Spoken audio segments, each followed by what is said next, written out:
నిర్గమకాండము చాప్టర్ 16 తరువాత ఇశ్రాయేలీయుల సమాజమంతయును ఏలీము నుండి ప్రయాణమైపోయి వారు ఐగుప్తు దేశములో నుండి బయలుదేరిన రెండవ నెల 15వ దినమున ఏలీమునకును సీనాయికిని మధ్యనున్న సీను అరణ్యమునకు వచ్చిరి. ఆ అరణ్యములో ఇశ్రాయేలీయుల సమాజమంతయు మోషే అహరోనుల మీద సనిగెను. ఇశ్రాయేలీయులు మేము మాంసము వండుకొను కుండల యొద్ద కూర్చుండి తృప్తిగా ఆహారము తినునప్పుడు యెహోవా చేతివలన ఏలచావకపోతివ్యు?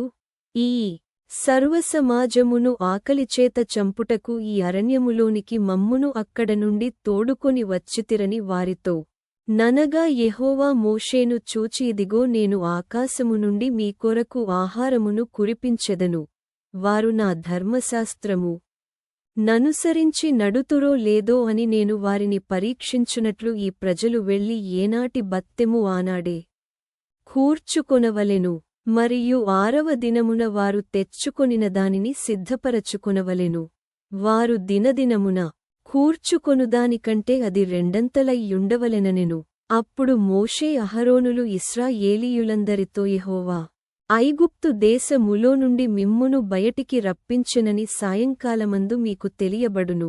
యెహోవా మీద మీరు సనిగిన సనుగులను ఆయన వినుచున్నాడు. ఉదయమున మీరు యెహోవా మహిమను చూచెదరు. మేము ఏపాటి వారము? మామీద సనుగనేలా అనిరి.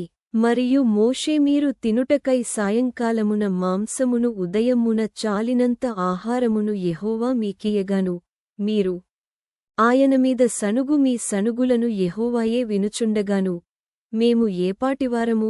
మీ సనుగుట యెహోవా మీదనేగాని మామీద కాదనెను. అంతట మోషే అహరోనుతో యెహోవా సన్నిధికి సమీపించుడి, ఆయన మీ సనుగులను వినెనని నీవు ఇశ్రాయేలీయుల సర్వసమాజముతో చెప్పుమనెను. అట్లు అహరోను ఇశ్రాయేలీయుల సర్వసమాజముతో మాటలాడుచుండగా వారు అరణ్యము వైపు చూచిరి. అప్పుడు యెహోవా మహిమ ఆ మేఘములో వారికి కనబడెను. అప్పుడు యెహోవా మోషేతో ఇట్లనెను, నేను ఇశ్రాయేలీయుల సనుగులను వింటిని. నీవు సాయంకాలమున మీరు మాంసము తిందురు, ఉదయమున ఆహారముచేత తృప్తి పొందుదురు. అప్పుడు మీ దేవుడనైన యెహోవాను నేనే అని మీరు తెలిసికొందురని వారితో చెప్పుమనెను. కాగా సాయంకాలమున పూరేడులు వచ్చి వారి పాళెమును కప్పెను. ఉదయమున మంచు వారి పాళెము చుట్టూ పడియుండెను. పడిన ఆ మంచు ఇగిరిపోయిన తరువాత నూగుమంచువలె సన్నని కణములు అరణ్యపు భూమిమీద కనబడెను. ఇశ్రాయేలీయులు దాని చూచినప్పుడు అది ఏమైనది తెలియకిదేమి అని ఒకరితో ఒకరు చెప్పుకొనిరి.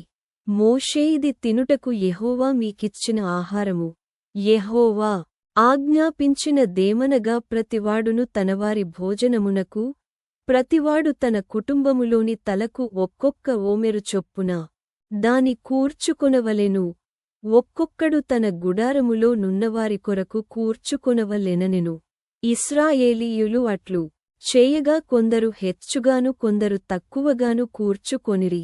వారు ఓమెరుతో కొలిచినప్పుడు హెచ్చుగా కూర్చు కొనినవానికి ఎక్కువగా మిగులలేదు, తక్కువగా కూర్చుకొనినవానికి తక్కువ కాలేదు.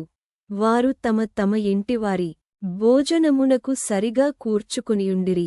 మరియు మోషే దీనిలో ఏమియు ఉదయము వరకు ఎవరును మిగుల్చు కొనకూడదని వారితో చెప్పెను.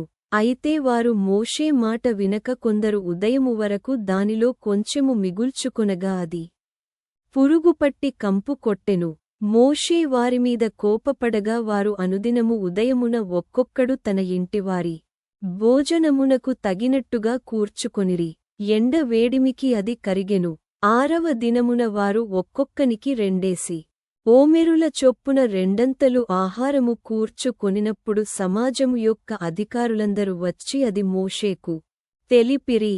అందుకు అతడు యెహోవా చెప్పిన మాట ఇది, రేపు విశ్రాంతి దినము, అది యెహోవాకు పరిశుద్ధమైన విశ్రాంతి దినము.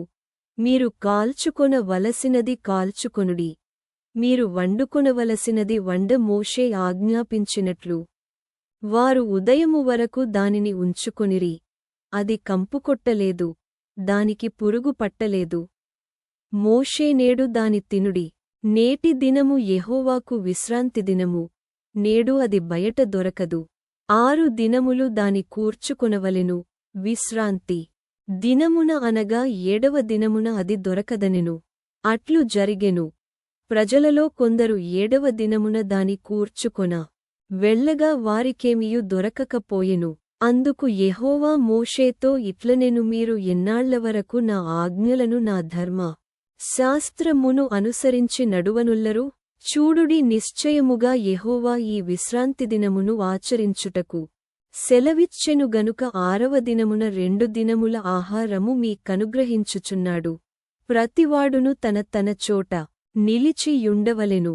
7వ దినమున ఎవడును తన చోట నుండి బయలు వెళ్ళకూడదనెను. కాబట్టి 7వ దినమున ప్రజలు విశ్రమించిరి.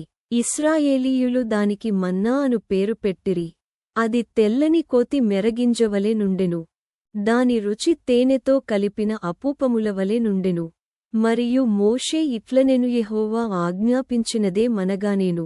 ఐగుప్తుదేశము నుండి మిమ్మును బయటికి రప్పించినప్పుడు అరణ్యములో తినుటకు నేను మీకిచ్చిన ఆహారమును మీ వంశస్థులు చూచునట్లు వారు తమయొద్ద ఉంచుకొనుటకు దానితో ఒక ఓమెరు పట్టు పాత్రను నింపుడనెను.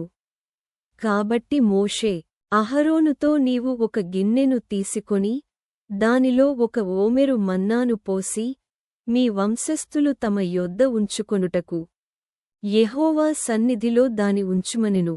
యెహోవా మోషేకు ఆజ్ఞాపించినట్లు ఉంచబడుటకు సాక్ష్యపు మందసము ఎదుట అహరోను దాని పెట్టెను.